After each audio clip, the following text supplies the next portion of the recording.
ఏం అనుసరించాలంట? మేలు చేయాలి. హల్లెలూయా. వారు నాకు మేలు చేస్తేనే మేలు కాదు, వారు మీకు కీడు చేసిన వారికి ఏం చేయాలి? మేలు చేయాలి. హల్లెలూయా. ఎలా చేయగలుగుతాం పాస్టర్ గారు? వారు చేసిన ద్రోహం ఎలాంటిది అంటారా?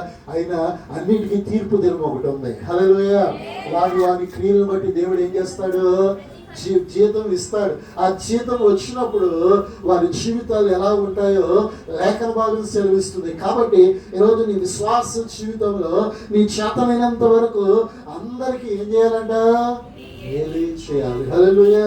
అదే కాకుండా ఇంకా కింద కలిగితే ఎడతెగక మనం ఏం చేయాలి? సంతోషంగా ఉండాలి. ఇంకా తర్వాత ఏముంటుంది? ఎడతెగక ఏం చేయాలంట? ఈరోజు చాలా మందికి ఏం లేదు, ప్రార్థన జీవితము. ఎంతమంది రోజుకి గంట ప్రార్థన చేస్తున్నారు? 5 నిమిషాలు ప్రార్థన చేసేవాళ్ళు ఎంతమంది? ఎక్కువ మందే ఉంటారు. 100% 5 నిమిషాలు. ఎలా ప్రార్థన చేశారు? పొద్దున్న నిద్ర లేవగానే ప్రార్థన చేస్తారు, బయటికి వెళ్ళేటప్పుడు ప్రార్థన చేస్తారు, మళ్ళా పడుకునేటప్పుడు ఏం చేస్తారు? ఇదే 3 ప్రార్థనలే ప్రతి క్రైస్తవునికి. వ్యక్తిగతమైన జీవితంలో మన జీవితాల్లో ఏముండాలమ్మా? ప్రార్థన. ప్రభుతో మాట్లాడాలి మనం. ఎప్పుడు మనుషులతో ముచ్చట్లు పెట్టుకుంటే మీ జీవితాలకు ప్రయోజనం ఉంటుందా? విస్తారమైన మాటల్లో ఏముండక మానదు? దోషం ఉండక మానదు. ఆ దోషము పాపం వలె మన జీవితాలకి అంటి పెట్టకొనుకుంటున్నట్లుగా నీ మాట ఎవరితో పంచుకోవాలి?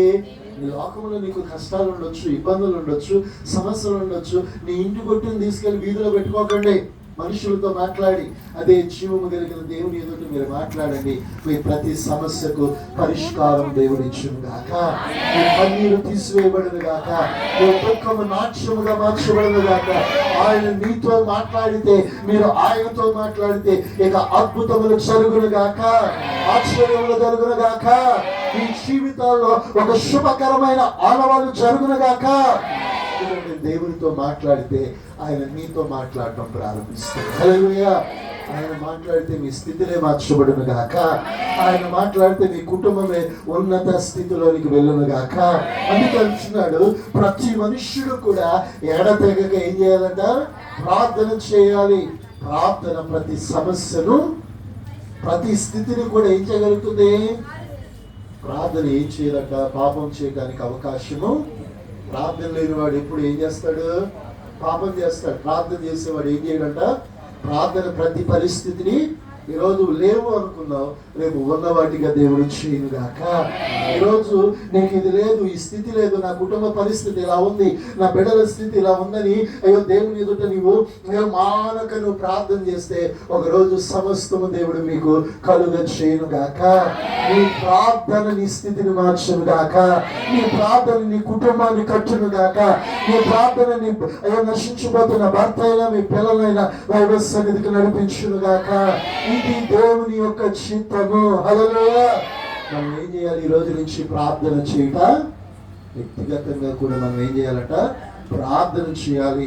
అన్ని విషయములో మనం దేవునికి కృతజ్ఞతాస్తుతులు చెల్లించుట ఎవరి చిత్తం అంట? ఈరోజు ఎంతమంది దేవుడు మన పక్షాన్ని చేసిన మేలు బట్టి కృతజ్ఞతాస్తుతులు చెల్లిస్తున్నారు? మనం ఎప్పుడు దేవునికి స్తుతిస్తాం చెప్పండి? ఆరోగ్యం ఉన్నప్పుడు, ఆర్థికంగా ఉన్నప్పుడు, బలం ఉన్నప్పుడు, శక్తి ఉన్నప్పుడు యేసయ్యా నీకు స్తోత్రాలు అంటాం. ఏదైనా ఒక బలహీనత వచ్చిందంటే కుక్కిని పెయిన్ ఎట్లా ఉంటుంది? ఏమన్నాళ్ళమ్మా నా దేవుడు నా పక్షాన్ని అంట. అవునా కదా?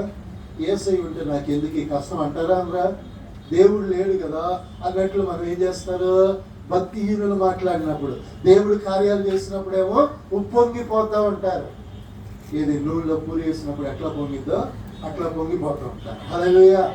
అది మేలు కాకుండా దేవుడు కార్యాలు ఆలస్యం చేస్తే నీరసిల్లిపోతారు. ఏది ఆ పొయ్యి మీద నుంచి తేయంగా అనే పూరి ఏమైపోయింది? పొంగిందల్లా. హల్లెలూయా. హల్లెలూయా. పాలు కూడా అంతే కదా, అలా పొంగుతాయి. తర్వాత ఏ పాలు అవుతాయి? ఈరోజు మన విశ్వాసం కూడా అలాగే ఉంటుంది. ఈరోజు మంచిగా ప్రార్థన చేస్తావు, మంచిగా దేవుడు ఆశీర్వదించగానే యేసయ్యా స్తోత్రం అంటాం. రేపు వెళ్ళి ఇంటికి వెళ్ళంగానే మన పరిస్థితులు, మన సమస్యలు, మన ఇబ్బందులు చూసి ఇక ఏడుతానే కూర్చుంటారు. నేను ఒక మాట చెప్తా, ఎవరికైనా జీవము కలిగిన మాట ఏంటంటే, నీకు కష్టం వచ్చినా కన్నీరు వచ్చినా ప్రతి విషయంలో దేవునికి కృతజ్ఞతాస్తుతులు చెల్లించాలి. హల్లెలూయా. అపోస్తలుడైన పౌలు అంటున్నాడు, ఇట్టి పరిచర్య, ఇట్టి సేవ విస్తరించడానికి కారణం ఏంటంటే అనేకులు చెల్లించిన కృతజ్ఞత స్తుతులే. హల్లెలూయా. ప్రతి విషయంలో స్తుతించండి. ఆరోగ్యం ఉన్నా లేకపోయినా, బలం ఉన్నా లేకపోయినా, అయ్యో అన్ని కలిగి ఉన్నా లేకపోయినా, ప్రతి క్రైస్తవుడు 2 చేతుల పైకైతే దేవుని ఏం చేయాలి? స్తుతించాలి. స్తుతి వల్ల నీ స్థితి మార్చబడును గాక. స్తుతి వల్ల ఎరికో గోడలు ఎంచబడ్డాయి. వాళ్ళు ఏం చేయాల? రథాలు తీసుకెళ్ళ, యుద్ధాలు చేయాల. కేవలం ఏం చేశారమ్మా? ఈ స్థుతికి ఉన్న శక్తిని మీరు అనుభవించుదురుగాక. ప్రతి ఉదయమున, ప్రతి మధ్యాహ్నమున, ప్రతి సాయంకాలమున దేవుని మీరు స్తుతించుదురుగాక. ఇక మీదట మీ స్థితులన్నీ మార్చబడునుగాక. స్థుతి అనే ఒక ఆయుధము మీ జీవితాల్లో నిలిచి ఉండునుగాక. అందుకే ప్రతి విషయంలో ఏం చెల్లించాలమ్మా? దేవుడు ఒక చిన్నది ఇచ్చినా కూడా దేవుని ఏం చేయాలి? హల్లెలూయా. దేవుడు ఏది ఇచ్చినా కొంతమంది దేవునికి ఏం చేయరు? చెప్పరు. కృతజ్ఞతాస్తుతులు చెప్పరు. ఇంకా చెప్పాలంటే నా భాషలో ఇతరులకు తెలియకుండా ఏం చేసుకుంటారు? దాచుకుంటారు. దేవుని వాక్యం అంటుంది, మన విస్తరణ, మన అభివృద్ధి లోకానికి తెలియాలంటే దేవుడిచ్చిన ప్రతిదాన్ని బట్టి దేవునికి ఏం చెల్లించాలి? నువ్వు అభివృద్ధి పొందేవో లేదో ఎలా తెలుస్తుంది? నీ సేవకుని కన్నా చెప్తావా?